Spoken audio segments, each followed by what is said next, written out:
রিপন ভাই, আপনার দোকানে ফল চুরি হইতেছে যে আপনি আজকে কদিন যাবত? আজকে দু তিন মাস ধরে হয়। 2-3 মাস ধরে। এই বিষয়ে কি আপনার রেলগেটের যে কমিটি আছে তাদেরকে উনি বলছিলেন? বলছি, জানাইছি। তারা কি বলছে? সেক্রেটারিকে দেখাইছি, জানাইছি। সেক্রেটারি তোমার মনে কোনো শত্রু আছে? সেক্রেটারি কেডা? সেক্রেটারি মুস্তফা।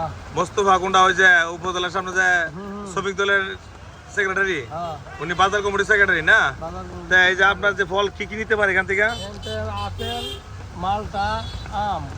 আপেল, মালটা, আম। আচ্ছা কয়দিন পরে পরে কাইটা নতুন কাগজ আনি কাইটা লয়ে লাগা।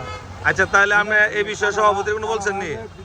সভাপতিরা আমি কিন্তু বলছি না, সভাপতিরা আপনার সভাপতিরে জানান। আপনি কি এই যে বাজারে যে এই পাহারাদার আছে, এই পাহারাদারের টাকা টুকা দেন? দেই। তাহলে দিলে আপনি এটা তো অবশ্যই পাহারাদার এটা দেওয়ার দায়িত্ব আছে।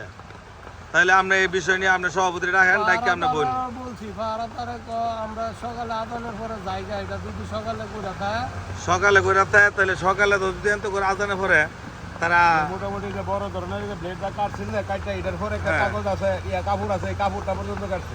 আজানের পরে তো এই কাপড়টা পর্যন্ত কাটছে, কাটটা সেটা এরপরে ভিতরে যে ফল মূল আছে, আমটাম আছে, এই পুরো খালি করছে।